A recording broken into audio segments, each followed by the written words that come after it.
You're listening to 613 Creatives.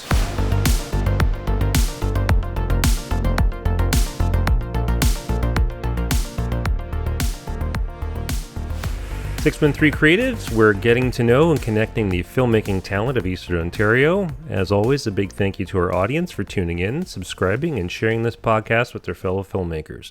We aim to showcase the astounding richness of creativity that exists in the region. Check out our other episodes and let us know what you'd like to hear or if you have a story to tell.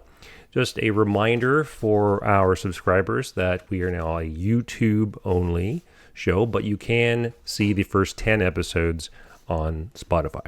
Our guest today, born in Winnipeg, Manitoba, to hardworking immigrant parents from Central America, today's guest has been passionate about the craft of filmmaking and liberal arts since his youth.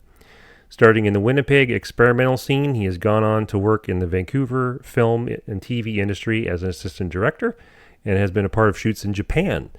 Some of his other credentials include writer and director of the award-winning feature Ronnie's Quest and author of the books World War B, Empire of the Queen, and Saturn's Gate. Currently, he is a DGC Guild member in Ottawa and is part of this year's Digi 60 Film Festival.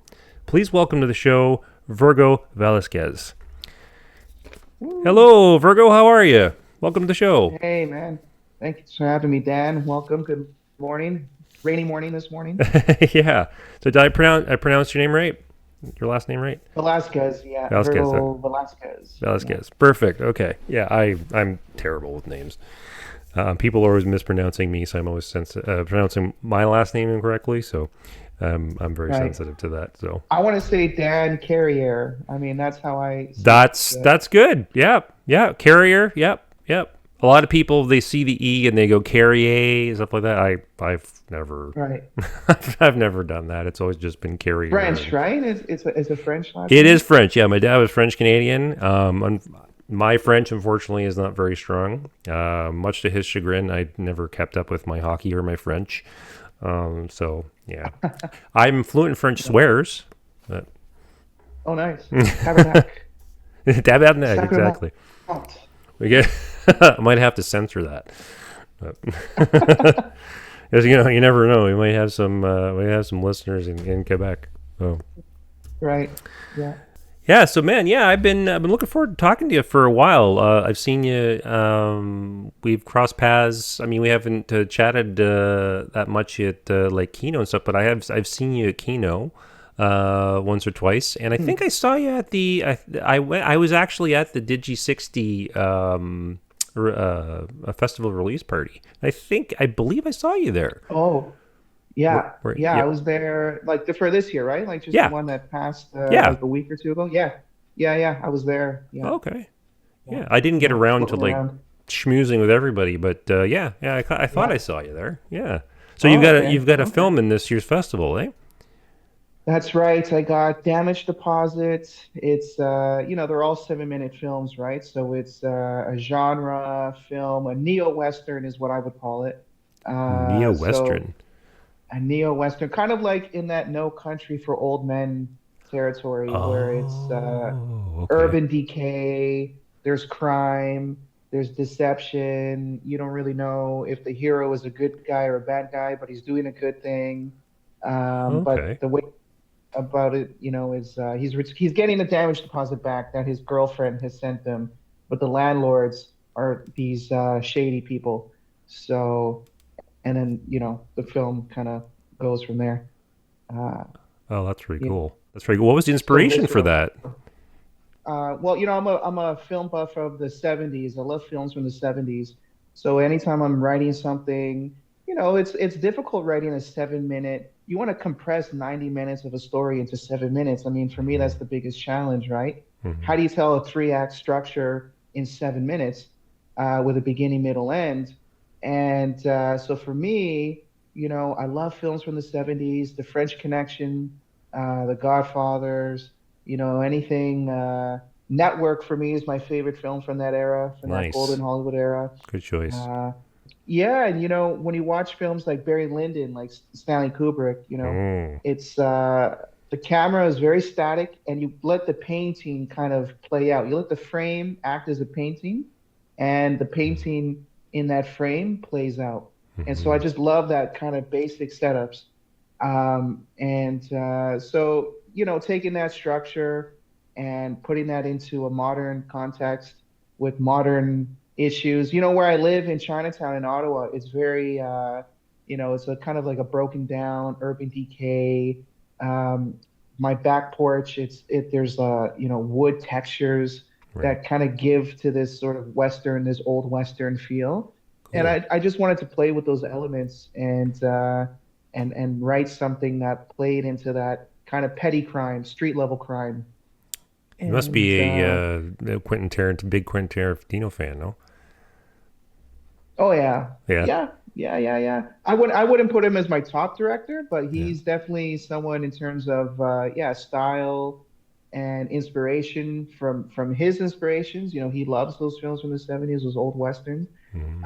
I think it's just the simplicity in it, and there's a complex drama within that, Hmm. and that kind of like you just sit there and you watch it. It's like watching a good book, Hmm. kind of unfold in front of you. I just did a short film earlier in the year called The Dog Napper, where yeah, some of the critique I got from it was that it was like a raw.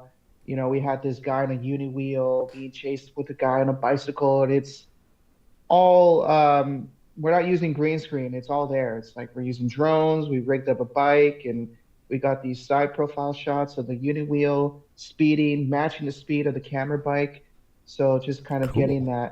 that raw footage of that kind of visceral action.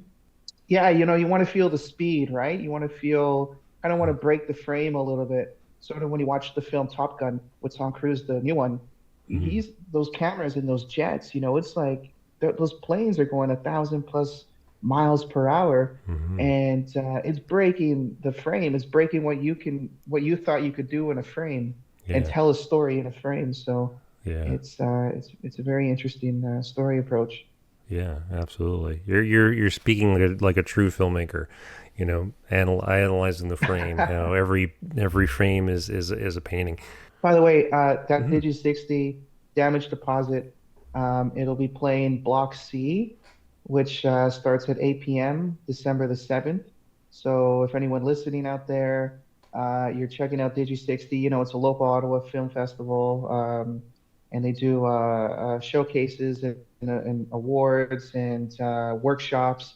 So it's a 3-day weekend event, starting that Friday, ending Sunday.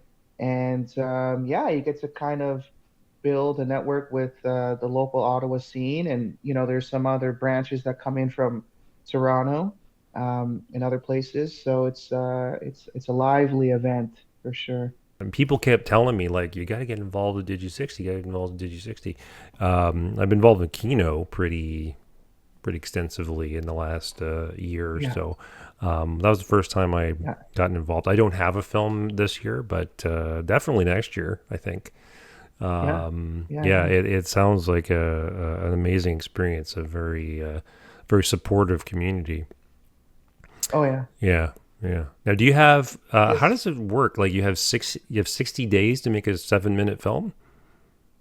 60 days to make a 7-minute film. Yeah. And it's funny because the script that I used, I wrote it this year, Hmm. not really thinking I was actually gonna shoot it in Winnipeg with some other filmmakers, Hmm. and then I kind of just let it go. And coming back to Ottawa, then I signed up for Digi 60 thinking that, oh yeah, I have like 10+ minutes to do a short film, and Hmm. like I'll be able to tell a full story. Hmm. And then I remembered, oh shoot, it's 7 minutes. Like, damn it, like what do I have in the tuck that's 7 minutes? And so I pulled up this one in the springtime. For me, I love prepping. I'm a big prepper. And, obviously it kind of lends to my background being an assistant director, being a DGC member, and doing that for, since 2015, I would say. But, I was a filmmaker long before that. Hmm. But kind of knowing the mechanics of how to make a film and structure a film and break it down and break down the elements and and the props and the set deck and the special equipment and the additional labor and all these things, hair, makeup, wardrobes. I took about, I would argue, a month. I would say about, yeah, 40 of those days of just prep, of just like breaking down the script, putting the schedule together. We shot November the 3rd, November 2nd and 3rd. Mind you, submissions had to be in by November the 14th, I think. So thankfully, I have a very good post-production team of collaborators that I've worked with in the past on numerous projects. And so they Fantastic. were, geared up like an F1 repair team, just ready to just whoop, whoop, Your get pit everything crew. going with the editing. Yeah, the pit crew, just Nice. get the editing going. We got that done in 4 days after shooting on picture lock, and then from there it splits off into my sound engineer who I have in Winnipeg, Tom Corluck. He's doing his engineering, and then I got my vis Nice. effects person, Tammy. She's based out of Montreal, so she's doing her thing. And then I got the colorist, who was the DP, John Pelaganas.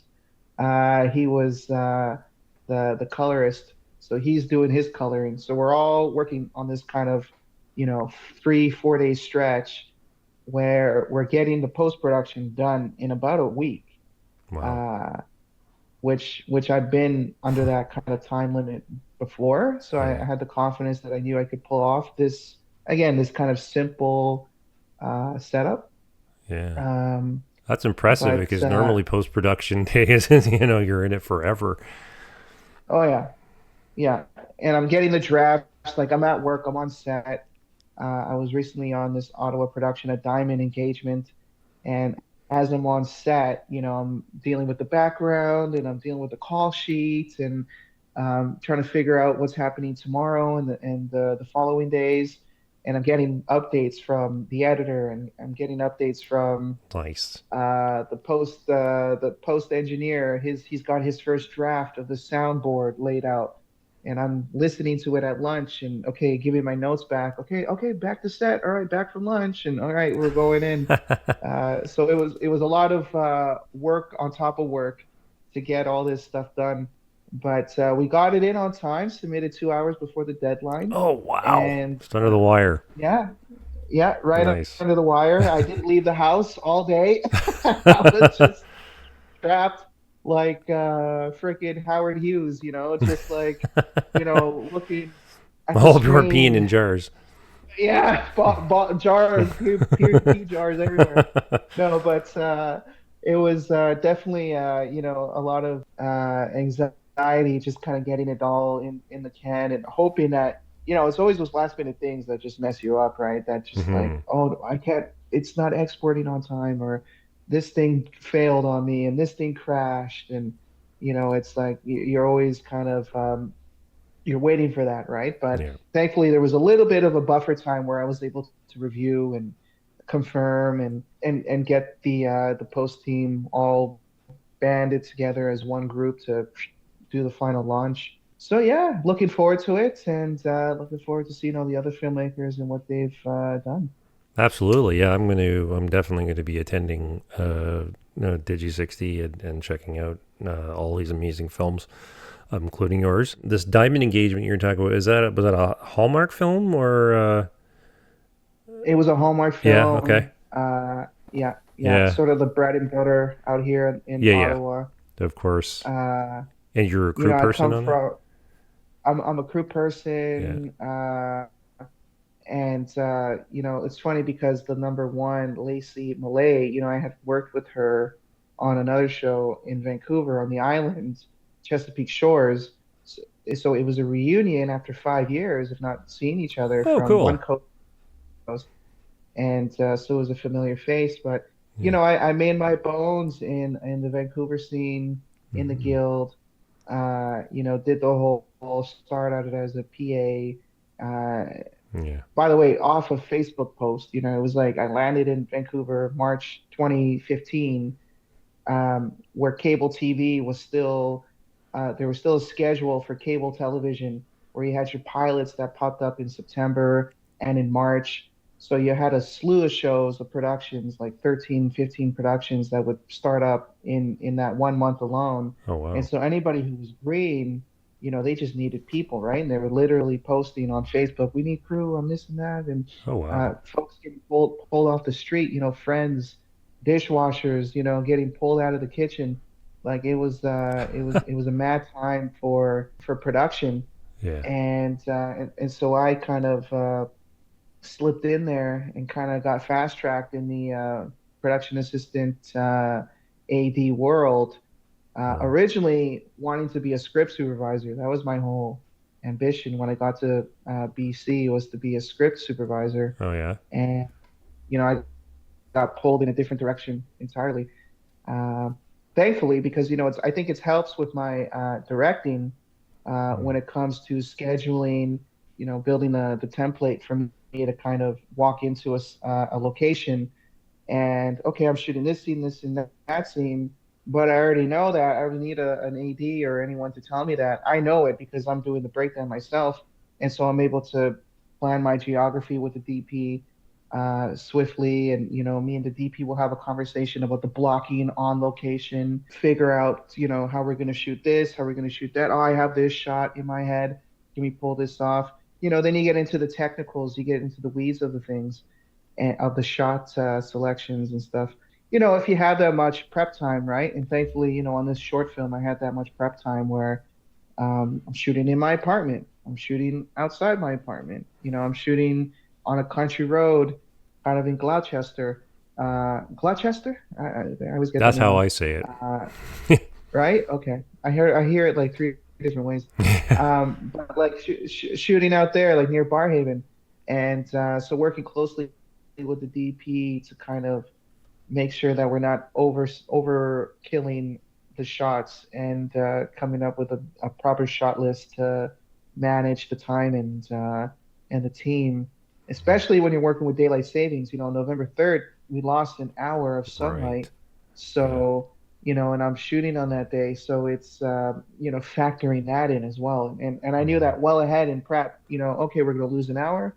Well, on that first day, we're going to have to go a little bit heavy handed with the daylight scenes and Mm-hmm. then kind of take our time that Sunday to build a car rig and drive out to the country and shoot a scene there and then to the final location. So, it helps me kind of see the visual, the schedule, being an AD myself, see Mm-hmm. the visual layout of how I'm going to plan the actors, kind of manage their energy as well. Mm-hmm. And so it all kind of goes hand in hand with each other.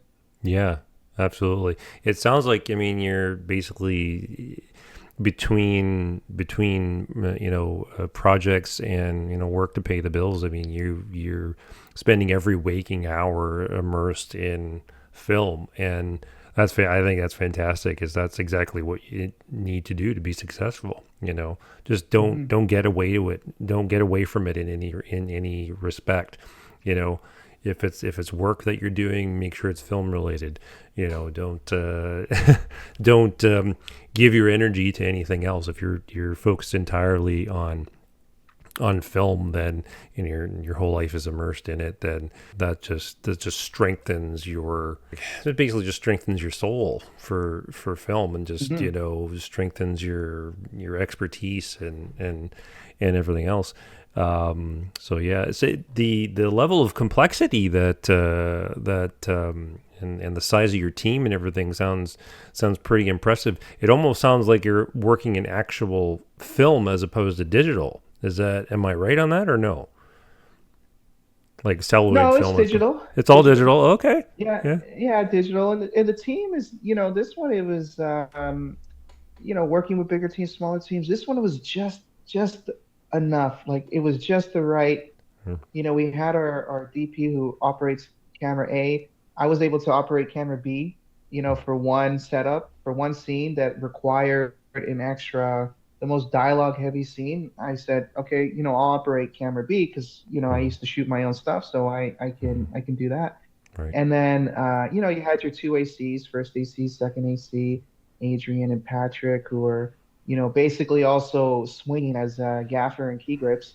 Nice. helping out our gaffer and key grip Jasper, and then our sound mixer Andrew Sutherland, who was an industry guy, and we had some help with the boom on our one day. Uh, Nice. with Felix, didn't have. I'm the wardrobe, hair, makeup supervisor, so I'm scripting, Wearing a so lot of and hats. props.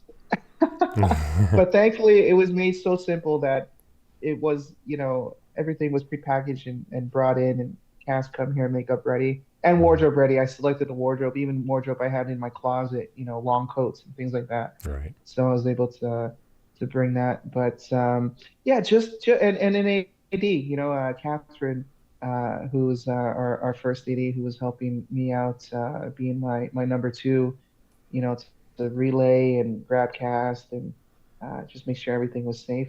So it was just enough, just the right amount to get everything we needed done. Uh, That's fantastic, and man. Yeah, it sounds like you had an amazing team there. And you guys are gonna create some amazing stuff. I can't wait to see your film. I'd like to jump back to your beginnings. When we were talking earlier, it mentioned that you started out in the Winnipeg experimental film scene. Can you tell us a little bit about what that is? Your early days starting out. you know, when I graduated high school, that was 2007, right? Yeah. That I'm aging myself there. I'm 35. Um, so when I graduated high school, I was already making short films, or just films in general, with my high school friends and my junior high friends. We're all like film buffs in school. Like, we were kind of the video gamer, film buff crowd. So we talked about were movies, and so when I got into the kind of film scene in Winnipeg to see what was going on there, like what's happening, like who are the creatives, everybody. And this was before red cameras. Like, red cameras maybe came out like a year or two later, so there wasn't really like a consumer for super 35 millimeter, of that kind of caliber. There wasn't really those kind of cameras out there. And I think the first one was like a Sony FS100, was like kind of like the full sensor, like, oh shoot, like this is the big one. This is gonna rival Ari's, right? And but when I got into the scene, a lot of folks were in that experimental, working off 8 millimeter, still editing on Steinbecks, going to what is it? Like the events would be these kind of like closeted theater spaces where they would showcase these experimental films that were. I was sitting there like, what the hell are these about? Like, they're 3 minute, like, film manipulation things. Like, everyone's like a wizard with like film stock and how to saturate and cut pieces together in different ways and tell a story. And everything was all on film. Everything was like 8 millimeter, 16 millimeter. Hmm. The Winnipeg Film Group was like the big co-op that folks would kind of go rent gear, shoot. They would hold events. That was like the collective of filmmakers, was that group, and most of them did experimentals. I was doing grants and writing grants for a narrative. I'm like, I want to shoot, like, I want to tell a story, like, from A to Z, that's like 10 minutes or whatever. I could never get a grant. I could never. It's got to be a 3-4 minute experimental film about cats or something. Just something like ridiculous that had, for me, it had no meaning. For that Yeah. crowd, it had all the meaning for them, right? Like, it had all history with them. Yeah. Dave Barber at Cinematech was sort of the old head. Rest in peace. He passed away a few years ago, but he was sort of Hmm. the father of that cinematic experimental scene. And but I never really connected with that, and I Hmm. wanted to tell stories, and that's kind of eventually I broke away from that, and went to Vancouver to pursue that. Hmm. That's pretty cool. You don't worry about dating yourself because I graduated high school in 1995, And Right. that when I went to film school, that's exactly what we were doing. We were working entirely in 16 millimeter and editing on Steinbecks and Right. and the whole Yeah. shebang. So, but you know what? That's no matter what sort of medium you're using. I mean, the fire in our belly as creatives is doesn't really change, regardless of whether or not it's film or digital or what have you. I think it's awesome that regardless of what it was, you found inspiration in it. And I have to say that my first film that I did with them or in that collective was a zombie, kind of like a Resident Evil takeover of like Raccoon City. Nice, And it was on shot it on a Bolex and had the film stock and, nice. shot the thing and like it's spinning and I had my girlfriend and at the time and a friend of hers played like these survivors of zombies and and I remember going into they call it the Exchange District in Winnipeg. It's like the old like Main Street. I think I had like a Blade Runner song in the background, something, some movie title, some movie song in the background playing at the time, and I had a Okay, pretty good you weren't making reception. money off it, so you didn't have to worry about copyright uh, No, exactly. It was just a copyright private situations. screening. Yeah. If you take a look at some of my stuff, I did a zombie film, 2000. Oh, geez, 2018, 2017, 2018, something like that. A few years ago, I did a zombie film called Hmm. Dead Serious. There's some blood squirting effects, and the biggest part of the budget of that was the makeup effects. That's where the bulk of the budget went to. It basically parodies the genre of zombie films and all that sort of thing. But Nice. yeah, I think every filmmaker at one point or another needs to do at least one zombie movie. Just you learn so much, you learn about You do. horror and you learn about jump scares and you learn about all kinds of things. I mean, it's I um, I did. You mentioned in the intro Ronnie's Quest, which was like my indie feature film I shot in Vancouver, yes, and we released it in 2020. And in there, uh, at the very back end, it foreshadows this kind of this entrepreneur who's doing these experiments on an island. okay, And in the intro, it's like this news reporter's like, all these bodies are showing up on off the Vancouver Island, and we don't know where they're coming from. Later, you find out that it's coming from this island, and really the villain of this movie, she's experimenting on the subjects on this island, and they've been turned into zombies, and the hero characters have to survive her mansion. And I always thought, like, again, because I'm a video gamer. I grew up on video games in that kind of Super Nintendo transition into PlayStation era, that 2D 3D era. That was sort yeah, of the height of my that was the peak of my gaming. uh I think I peaked there in gaming. nice. But I loved Resident Evil, and I was like, Hmm. they could never do that movie right. That first film, that first game, where they're in the mansion, they could never do it because Hmm. you watch the first Resident Evil movie with Mila, Mila the model Jovovich, actress, and yeah, Jovich, and the director there, I forgot his name, but Paul W.S. um, Anderson. yes, yes, Hmm. I don't want to get him confused with the Paul Yeah, Thomas the other Anderson, Paul but Anderson, the other two yeah, Paul Andersons. yeah.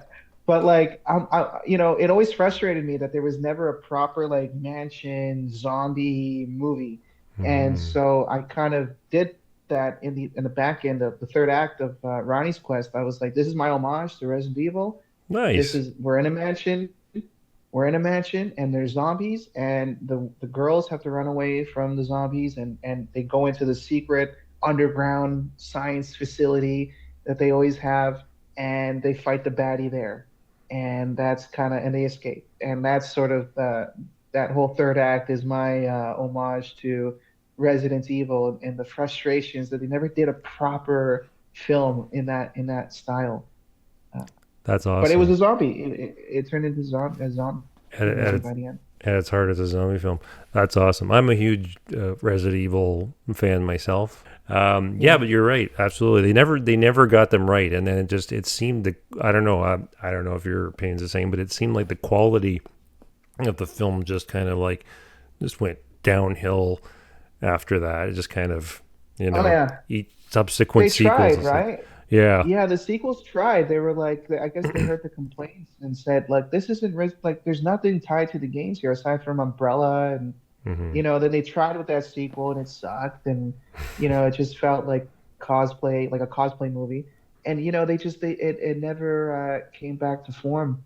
And then I know they did a series on it as well, but it just, it's such a simple story again. And hmm like the lore is all there. The lore is there. hmm And you could play the game. You could play the game. Sometimes I go on YouTube and I just watch like Resident Evil 4 movie. Like just play the movie, play the game out as if it's the movie. Because that for me is a better movie than what they release of the actual like films. absolutely, absolutely. I saw some Right? sort of analysis of the last one. I guess it was Resident Evil, the final something or other. I don't recall the title, but they were analyzing how some of the action sequences were edited, and it was terrible. Like it was, you'd have like a 5 second sequence of somebody like jumping over a fence and like kicking a zombie or something, and there's like 20 cuts. Like, Yeah. why? You don't, it was just basically like because the people who were in the scene didn't know how to do action sequences and didn't know how to, Yeah. so it was just basically covering all their mistakes. It's just like cut, cut, cut, cut, cut, cut, cut, just to Hmm. fake more kinetic energy. And like they were actually, like the actors actually knew what they were doing. But Yeah. yeah, they were certainly cheating to make things more interesting. So what brought you to Vancouver in the first place? Was it film school or was it just to get involved in the scene Uh, out there? that was the original goal. It was either like I wanted to be in the Directors Guild and just kind of work in that. And I signed up for a course. It's 2015.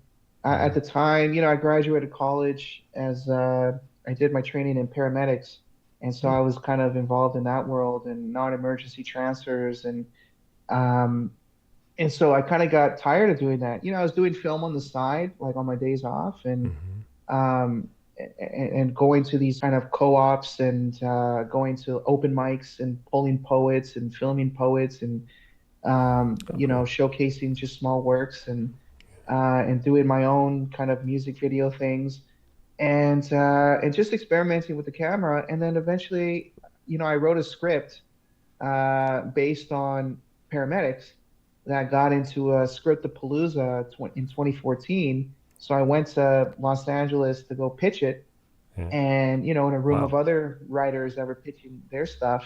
And it was the first time I, saw Beverly Hills and Fairfax and Sunsets and Santa Monica, and Nice. everything was like a village, right? Yeah. Everything was like right in like proximity of each other. Yeah. And so I pitched that, and I said, you know what? I think I could do this. I can make like a proper film, a proper movie, and work and collaborate with others and do it like on a professional set. Mm-hmm. And so when I got back, a few weeks, months later, I left Winnipeg and pursued the dream in Vancouver. I had my brother out there who's an animator, Tino Velasquez. He's a studio animator. He was the artist in the family growing up, and so he was always drawing. Now he's drawing in studios in BC, and so I went out there, stayed with him for a bit, and then I found out that film school is expensive. I mean, in Vancouver, it's Mm-hmm. like 50,000 up, for a year. Yeah. And I thought, you know what? I think I can get by with the bonus material I watched on DVDs and the workshops that I participated in. And, I'll just jump on set because I already worked set in Winnipeg. Let me jump on set and see what I can do. Mm-hmm. And that's kind of how I got in. I never went the film school route. I did all my training on the ground, on Mm-hmm. the sets, workshops, going signing up for those. and just training over the years with the guild and kind of finding the more finer details, refining the details there of the filmmaking process. But yeah, that was the pursuit, was just to do movies, and it just happened to be a high time at that time, with CW and a lot of TV shows. And Mm-hmm. again, there was that regular cable TV schedule where you knew that there was something in the summer and there was something in the fall. And if Mm-hmm. you landed a series, you would go from basically a whole year of just working. And Nice. so there was a lot of that going on in Vancouver. And now, as with the COVID, with the strikes last year, Mm-hmm. um, inflation, you got world wars, you got a lot of shit, like terrible shit going on Mm-hmm. that the industry is just it's cut down in half. It's not moving, it doesn't have the momentum it had, say at the high times of like 2017 or something. And so That's. that engine is slowed down. Mm-hmm. But again, I'm hopeful that next year things will pick up. And there's been some momentum picking up. I think over the summer, there's been a little bit of momentum picking up. And I kind of check in on the forums and check in on different crew stories and things like that to, Mm-hmm. to hear like what's going on in the States and what's going on in New York and Los Angeles. And, Mm-hmm. LA is a dead zone and Vancouver's a dead zone. Everyone's kind of moving out and going to other places overseas, Oh yeah. right? And so you could be a filmmaker kind of anywhere, I guess. And Mm-hmm. but you just have to find that community, and that's the hardest part, right? Is finding that community Mm-hmm. to support that. So, but definitely, Vancouver, beautiful, beautiful province, beautiful. Well, BC is a beautiful province. Vancouver, beautiful city.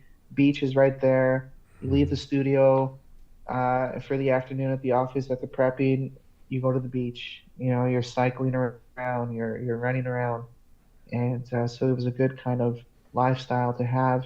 Mm-hmm. Uh, in the East, now it's like you leave the studio. Okay, let me get some sliced meats, some smoked meats. Let me go, you know, enjoy the parks and find out.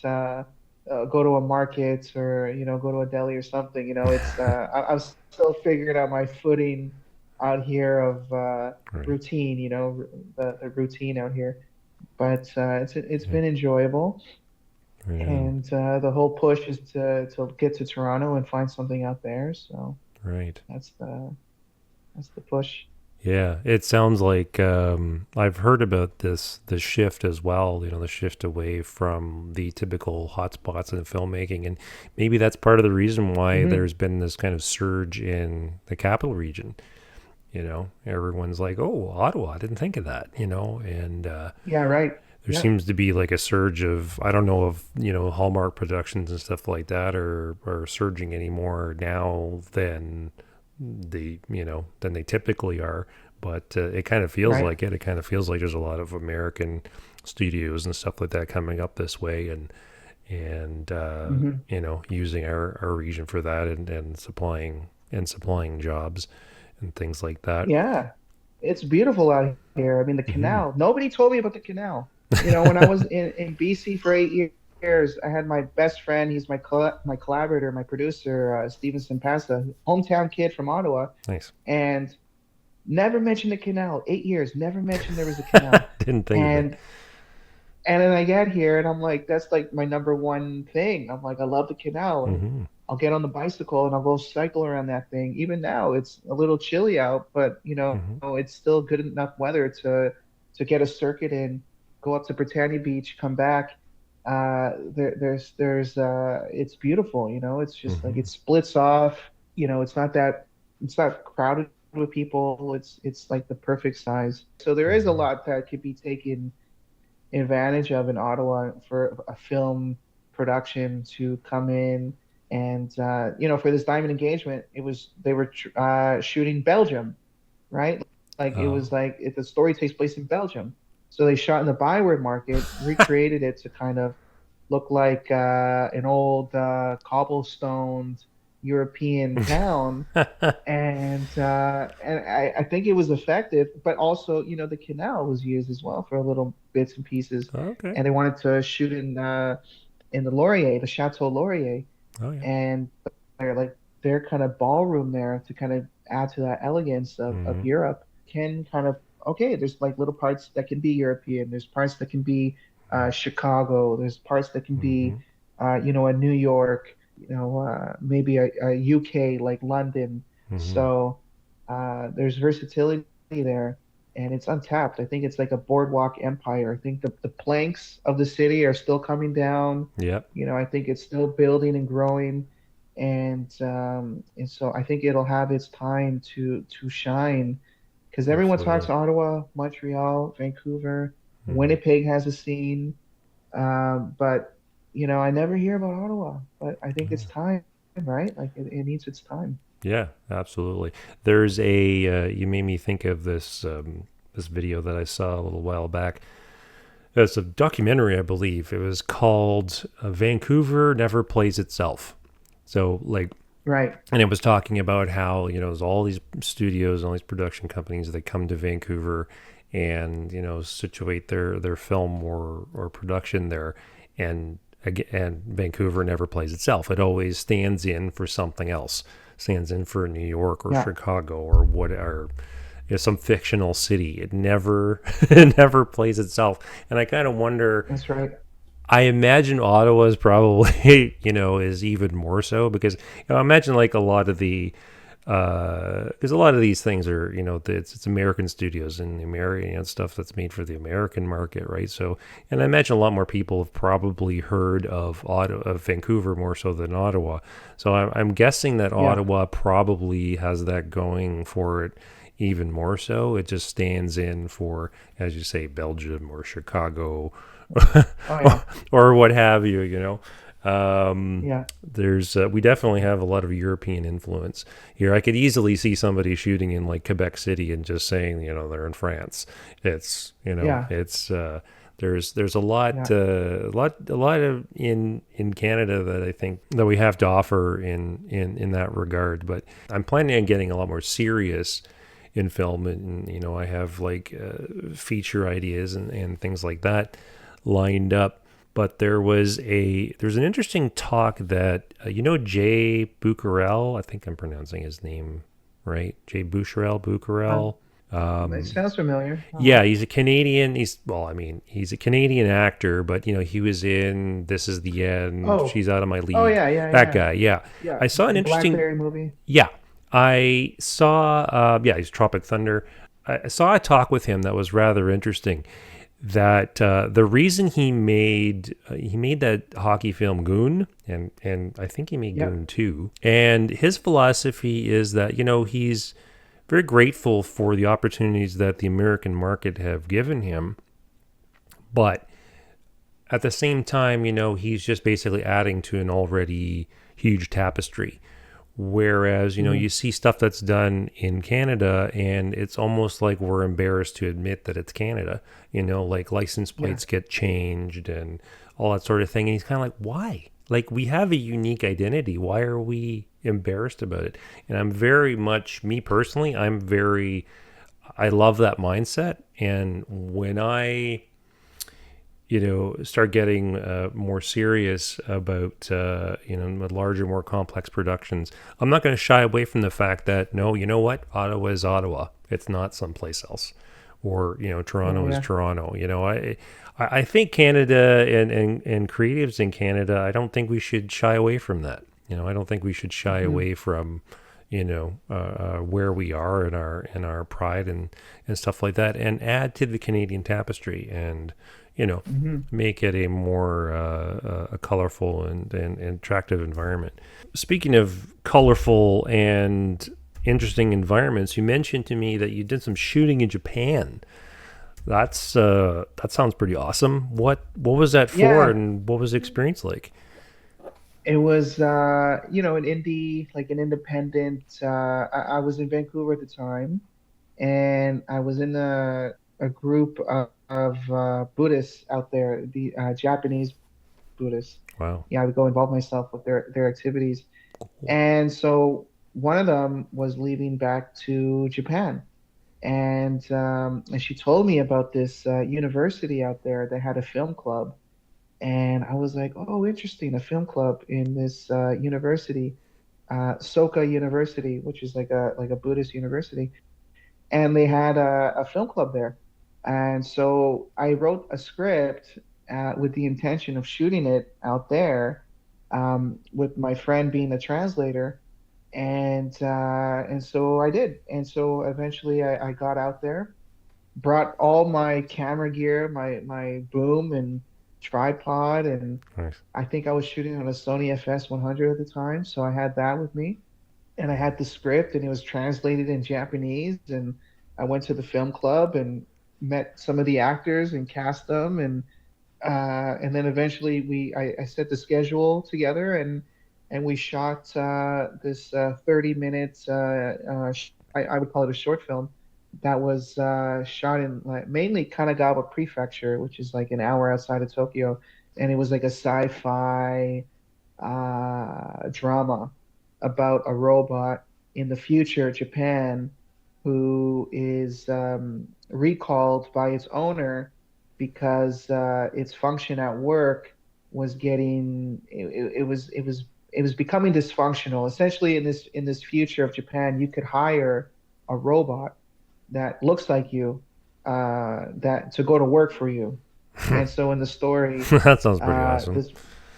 this this girl, she hires a robot to go to work for her as a dishwasher. And so the dishwasher robot is collecting the paychecks. Meanwhile, the owner is just doing Japanese dances in her backyard or whatever, just Yeah. kind of hanging out, being an artist. And but the problem is that at the workplace, the boss is like, "Hey, this robot's really awkward with people, and we need you to come in and service it. Like, we need you to come in and check on like what's wrong with this robot." And so we discovered that the robot, develops, emotions, right? And Mhm. it's not just AI, but it's becoming emotional with the environment and connecting with the environment to the point where it wants to feel love and eventually does fall in love with this other robot, and they run off together. And then we Oh. find out in the third act, like what happened to these like two robot pairs. And they're like arguing like people. They're like arguing like a couple, like over the bills, like you're never home. Where have you been? How come you're out all night? What's going on with you? You don't love me anymore. So they have like a full human Oh relationship, wow. but they're still robots. And so eventually the robot meets its original owner, and it becomes one of those like, what does it mean to be human? Like, what is that? What makes it like what is that impact Hmm. that humans have that AI maybe doesn't have? And the separation was empathy, that human beings have that ability to empathize with other people in their environment in a very naturalistic, organic way that say AI can't. And so that was sort of the moral of the story. And then the robot, kind of abandons her life with the other robot, leaves her, and goes and puts herself back on sale as a robot. So the title of the film is called Hanbai Yo Roboto, which is translated to Robot for Sale. So that was the title of the film. Oh. Very cool. Just Yeah. goes to prove that regardless of whether you're an artificial person or not, relationships are still going to play out the same. Oh yeah. Yeah, You're still going to exactly. have the same. There's still going to be issues. Still going to be arguments. The human That's, condition, mm-hmm, it's faulty, but I mean that's why we struggle, and it's a beautiful thing, right? So there's a mm-hmm, lot of appreciation that can come from that, and a lot of storytellings. I mean, you have the best stories that come from struggle, right? So mm-hmm, without it, are you really living life? So it becomes one of those questions. mm-hmm. No, that's awesome, man. That sounds like you had an amazing experience out there. Some pretty creative people. Can you see the film online anywhere? The Robot Oh for yeah, Sale? it's on my Oh, Vimeo. perfect. Uh, yeah, and I think on YouTube as well. Okay. Link my LinkedIn, or my LinkedIn, my link tree. account, Velasquez Works, you can find all my other films from there. That Okay. was 2017, so that was, yeah, that was quite a while ago. I'd like to jump back to some of the stuff that you were touching on about being assistant director in Vancouver. What sort of things specifically did you work on, and can you kind of expand a bit more on what the whole experience was like? I think one of the bigger ones was Supergirl. Like that was we Wow. did the crossover episode season 3 with The Flash and Legends of Tomorrow and the Green the Arrow, Oh and wow. because they were all in the city, right? Like they Hmm. were all you had the studio, our studio, the Supergirl studios out in Langley. Then you had the Flash studio kind of in Vancouver proper. And so it was, everyone was kind of nearby where when they were scheduling this crossover episode, it was a big, big deal. Hmm. And I remember we had this big church scene, and I'm the third AD. I'm like the guy at the trailer, getting the cast and bringing them to set and dealing with their sign out, like their paperwork sign out. And Hmm. I have to sign in 40 stunt actors, and for this big shootout at a church wedding. And I remember having one assistant director there just to knock on doors, just to knock on that was his whole task, like 20 trailers Oh yeah. from one Wow. end to another end, 20 trailers, and I took half and he took the other half, and that was it. That was all we did, was just knock on doors. And so that was like a big, big deal. No kidding. So you And work with so like there Melissa was, Benoist and Grant Gustin oh and yeah, Stephen yeah. Amell and oh wow. Yeah, That's all those guys. Yeah, for that big crossover one. Yeah, I remember knocking yeah. on Grant Gustin's door, and he popped out. He was in his flash suit, and he kind of was a smart guy. He knew, like, okay, something's a bit off. Like, how come we're not being called to set yet? Like, we should be ready. And so Yeah. he kind of had a forward thinking. Like, he kind of knew, like, we should be there already and Oh shooting. wow. And uh, yeah, they were all fun. The other one, I guess, recently in recent time was Bones of Crows was probably another enjoyable experience. They have Bows and it's crows. an indigenous show on CBC. Marie Clements is sort of the mastermind behind it. And yeah, a story about an indigenous family from about like the 1900s Canada.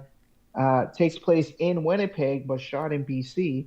And basically, you follow a family from the point where the government takes their kids away in like the 1900s, and you see sort of the one daughter enter World War II as a Cree translator for the Allies, trying to basically send counter signals to the Nazi signals, to their like Enigma code or whatever it was, right? Like Oh, trying okay. to Yeah. counter all that. But the Canadians, they use Cree translators to kind of send messages to each other, and as a way to kind of throw the Nazis off.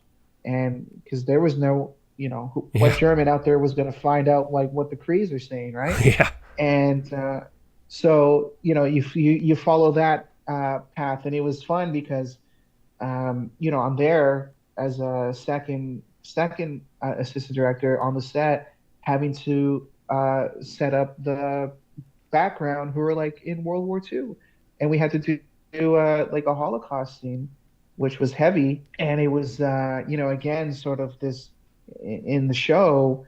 You could watch it on CBC where the one actor, he's walking through this Holocaust camp. He's native, and he's all of a sudden the Holocaust kids that were Jewish, they switch into indigenous, and it was sort of like that mirroring of there was a Holocaust in Europe, but there was also a Holocaust in Canada as well, and of that indigenous culture.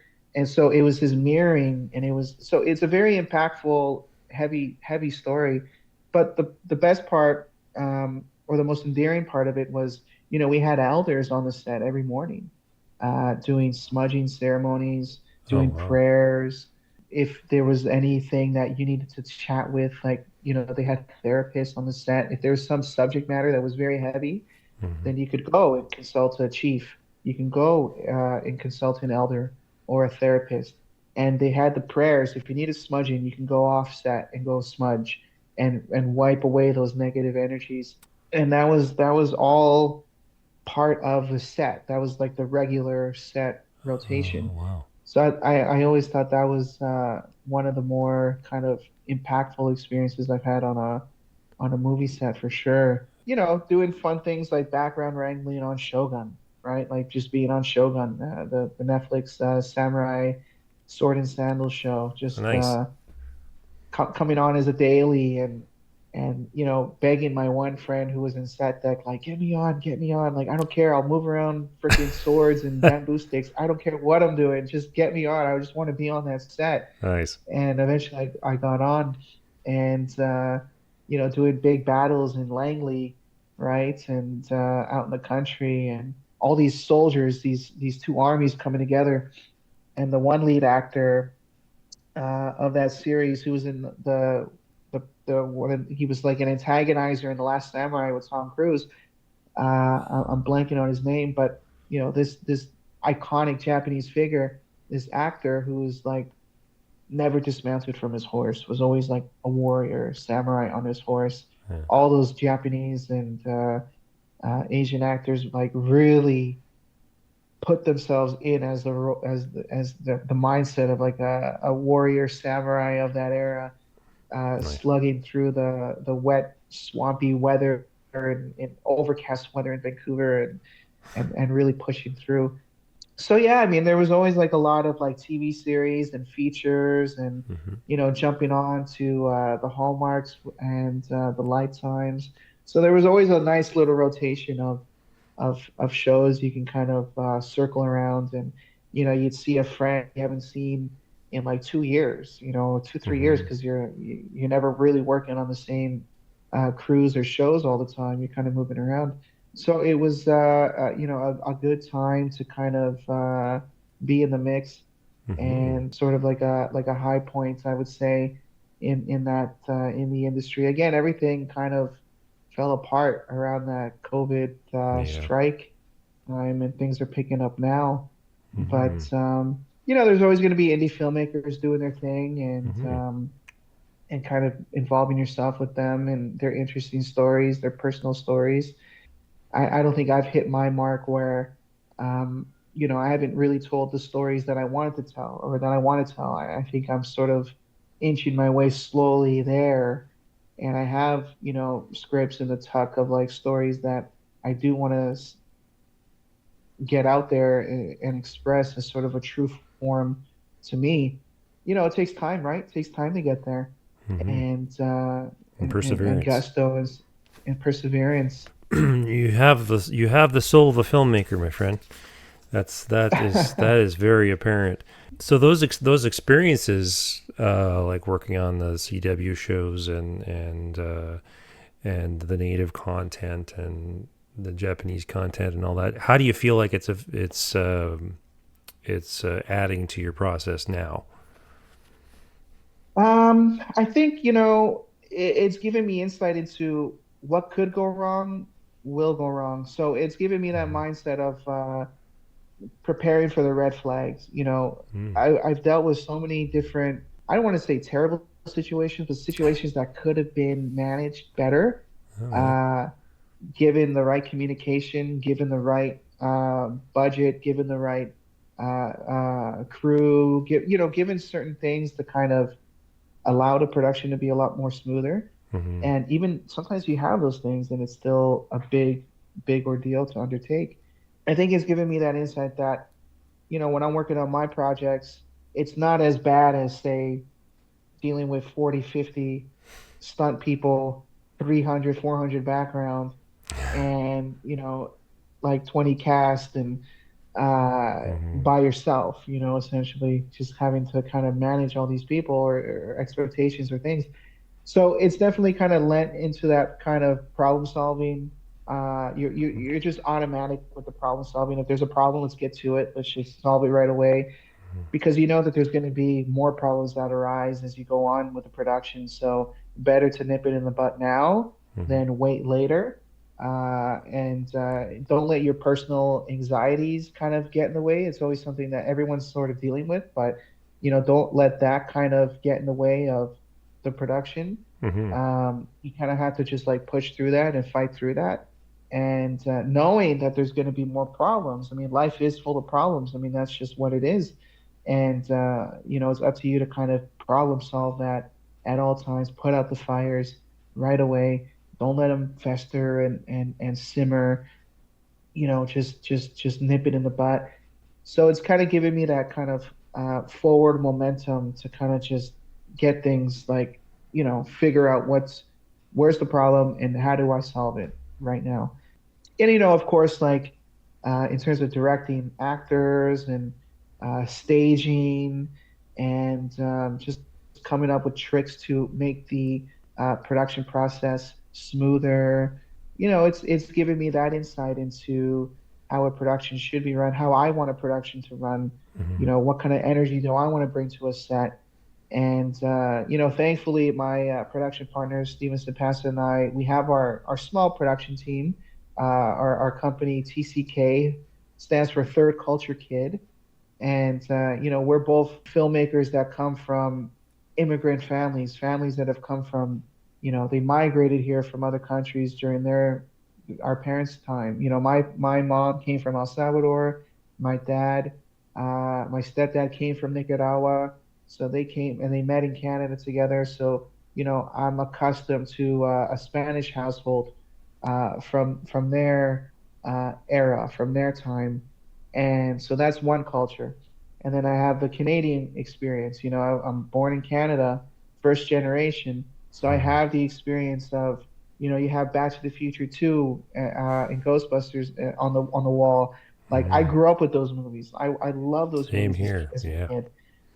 Like raised off it, right? Like Mm-hmm. some of my first experiences walking into a video store. I remember, when we used to have like Blockbuster and Rogers and these things, Mm-hmm. was going in and seeing Back to the Future Part Two playing on the TV. I used to just play movies on the TV, and I remember walking into the video store and seeing it. I'm like, what the hell is this?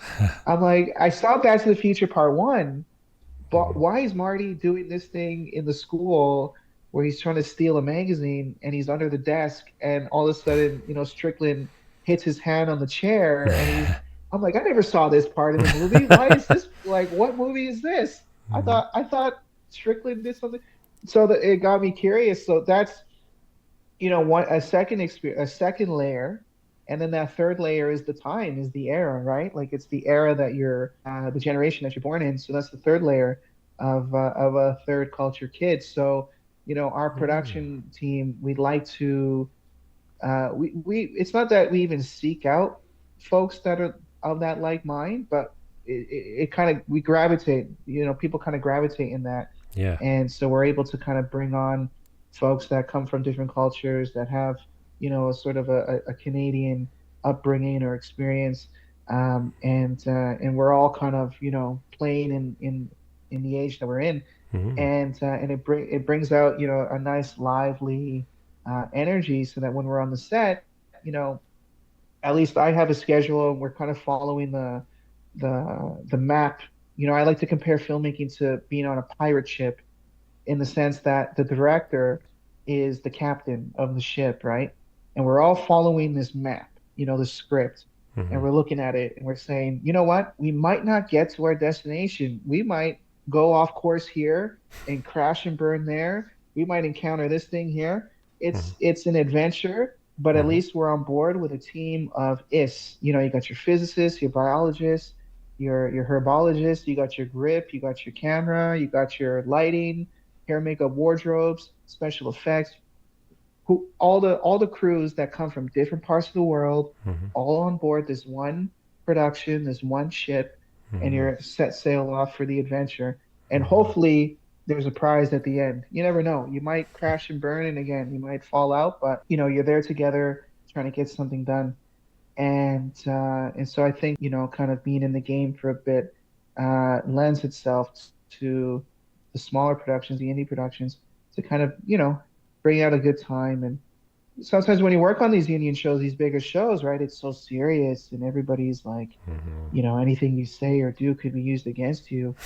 And you feel like you're there to do one function, and you clock in and you clock out, and it's like, who did I even talk to today? I just looked at the sheets and went to the sets and Hmm. did my job, and that's great.